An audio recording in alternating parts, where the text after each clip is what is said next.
Good morning student, Hindi की कक्षा में आपका स्वागत है। आज हम आपकी पाठ्य पुस्तक का पाठ 8 आर्यभट्ट पढ़ेंगे। आर्यभट्ट कौन थे? आर्यभट्ट हमारे देश के जाने माने गणितज्ञ थे। प्रस्तुत अध्याय में उनकी जीवनी का वर्णन किया गया है, उनके जीवन के बारे में बताया गया है। इस पाठ में गणित, ज्योतिष आदि के विषयों के बारे में आश्चर्यजनक जानकारियाँ भी दी गई हैं। प्राचीन भारत के ज्ञान विज्ञान तथा अध्ययन अध्यापन की सुंदर परंपरा से भी परिचित कराया गया है। चलिए शुरू करते हैं। जैसे गणित के क्षेत्र में भारत ने संसार को 1 से 9 तक संख्याओं के अंकन की प्रणाली बताई, वैसे ही उसमें दशमलव का आविष्कार कर इस क्षेत्र में एक व्यापक क्रांति कर दी। इस आविष्कार ने संसार को बहुत उपकार हुआ। दशमलव के आविष्कार का श्रेय जिस महापुरुष को है, उसका नाम आर्यभट्ट था।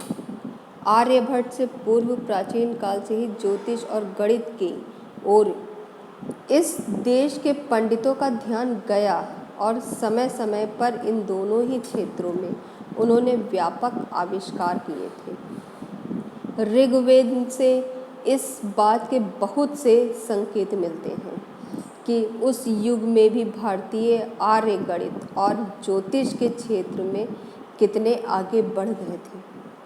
वे लोग दिन रात ऋतु या संवत्सर का कारण सूर्य को ही समझते थे। उन्हें यह भी मालूम था कि सूर्य के प्रकाश से चंद्रमा का प्रकाश होता है। सूर्य के अयन चलन के निरीक्षण से उन्हें यह मालूम हो जाता था कि कब बसंत आएगा और कब शरद ऋतु का आरंभ होगा। कुछ पश्चिमी विद्वानों का तो यहाँ तक कहना था कि उन्हें पृथ्वी की धुरी का भी ज्ञान था।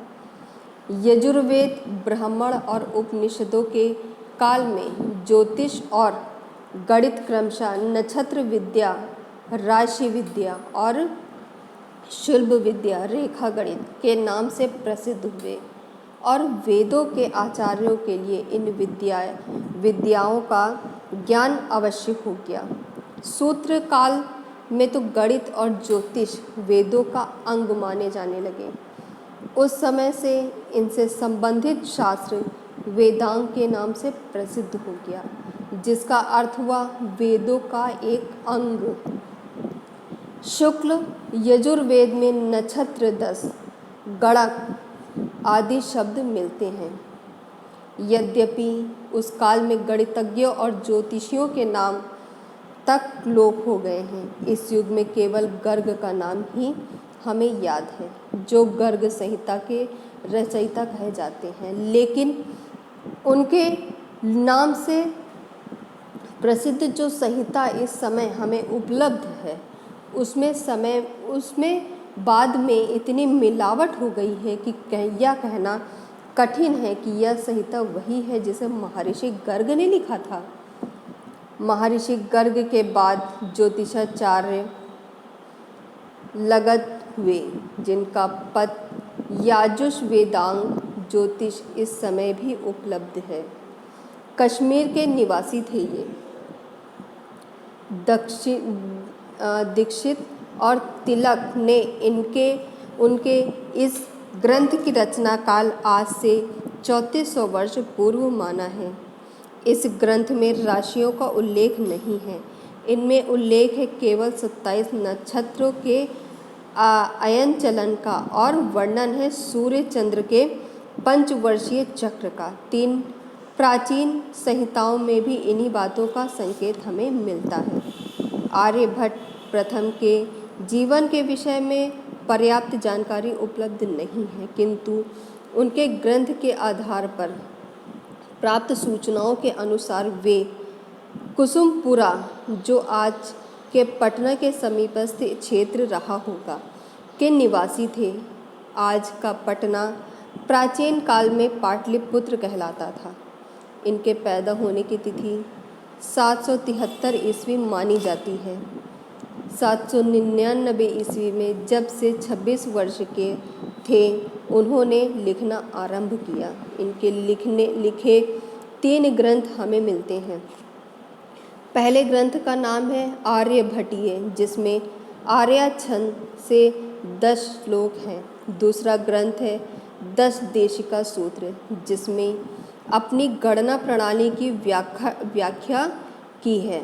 तीसरा ग्रंथ है आर्याष्टक, जिसमें 108 श्लोक हैं।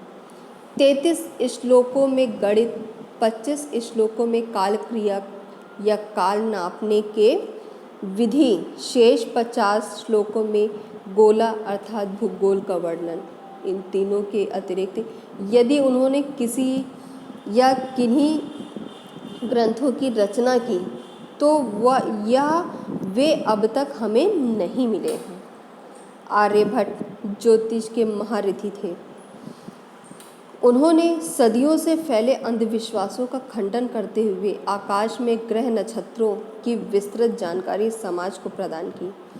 उस समय यह धारणा थी कि पृथ्वी स्थिर है और समस्त अंतरिक्ष उसको परिक्रमा करता है, समस्त अंतरिक्ष उसकी परिक्रमा करता है। मगर आर्यभट्ट ने सर्वप्रथम संसार को अवगत कराया कि पृथ्वी अपनी धुरी पर परिक्रमा करती है। आर्यभट्ट के अनुसार यह पृथ्वी गोलाकार थी और अपनी धुरी पर घूमती थी। मेरु पर्वत की ऊंचाई में आर्यभट्ट को विश्वास न था। उनके मन में चंद्र ग्रहण का कारण यह नहीं था कि राहु चंद्रमा को निगल लेता है, वरन यह था कि सूर्य और चंद्रमा के बीच पृथ्वी आ गई है।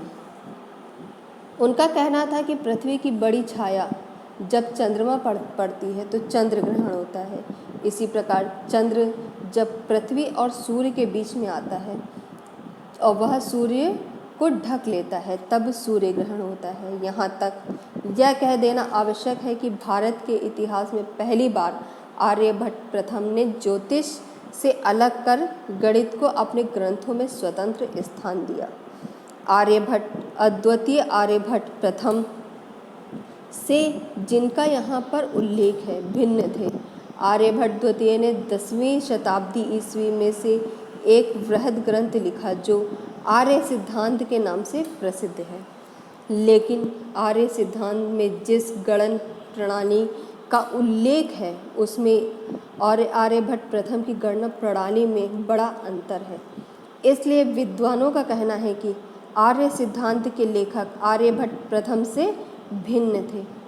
आर्यभट्ट प्रथम ही ने, जैसा ऊपर कहा जा चुका है, पहल ज्योतिष में गणित का स्वतंत्र मान्यता दी। ज्योतिष में गणित को स्वतंत्र मान्यता दी। उनकी गणना प्रणाली भी अनोखी थी। उन्होंने 1 जून 25 तक की संख्याओं को व्यक्त करने के लिए का वर्ग से पा वर्ग तक के व्यंजनों का व्यवहार किया और या से हा तक के व्यंजन उनके अनुसार 30 से 100 तक की संख्याओं के सूचक हैं। आर्यभट्ट के बाद भारत में 2 और महान ज्योतिषाचार्यों ने जन्म लिया। एक का नाम वाराहमिहिर था, जिसका रचना काल 6ठी सदी है। कहा जाता है कि वराहमिहिर की मृत्यु 587 ईस्वी में हुई और उनका रचना काल लगभग 550 ईस्वी बताया जाता है। या नहीं मालूम कि इनका जन्म कब और कहाँ हुआ, ना उनके माता पिता का नाम मालूम। उन्होंने अपने पंच सिद्धात्री का नाम ग्रंथ से पुराने 5 सिद्धांतों की चर्चा की है। इन्होंने आर्यभट्ट के चंद्र ग्रहण संबंधी सिद्धांत को गलत बताया और प्रचलित विश्वासों के विरुद्ध विचारों को प्रकट करने के लिए आर्यभट्ट को कटु निंदा की। दूसरे का नाम ब्रह्मगुप्त था, जिनका जन्म 598 ईस्वी में हुआ। सुल्तान के निकट मिलमल नामक ग्राम इनका जन्म स्थान कहा जाता है। इनके पिता का नाम विष्णु था। इन्होंने 628 ईस्वी में ब्रह्म सिद्धांत या स्फुट सिद्धांत नामक ग्रंथ की रचना की। 665 ईस्वी में इन्होंने एक दूसरा ग्रंथ रचा जिसका नाम खंड खांड्यक था। इस ग्रंथ में उन्होंने ज्योतिष संबंधी गणना प्रणाली के सरल नियम बताए। ऐसा कहा जाता है कि यह ग्रंथ आर्यभट्ट के लिए एक लुप्त ग्रंथ के आधार पर लिखा गया, पर आर्य सिद्धांत के 11वें अध्याय में उन्होंने आर्यभट्ट प्रथम द्वारा प्रतिपादित चंद्र ग्रहण के कारण संबंधित सिद्धांत की कटु आलोचना की। आलोचना चाहे जो हो, आज से 1500 वर्ष पूर्व वृत्त के व्यास तथा परिधि की जानकारी न्यूनाधिक गणितज्ञों को थी। उन्होंने इस अनुपात का अनुसंधान किया तथा बताया कि वृत्त का व्यास अमुक है, जो परिधि किस प्रकार ज्ञात की जाए। आर्यभट्ट ने त्रिकोण की 3 भुजाओं तथा उनके कोणों का अध्ययन किया तथा कोण की मिति की नई पद्धति का आविष्कार किया। निश्चित रूप से आर्यभट्ट ने गणित व ज्योतिष के क्षेत्र में जो नए नए सिद्धांत दिए, उन्हें पढ़कर आज के गणितज्ञ भी उनकी प्रतिभा का लोहा मानते हैं। इन आर्यभट्ट के बारे में रमेश नारायण तिवारी जी ने बड़ा ही अनोखा इसमें उनके जीवन काल का वर्णन किया है। आई होप सो क्लास आपने इस पाठ को बहुत अच्छे से पढ़ा और सुना। Okay class, thank you.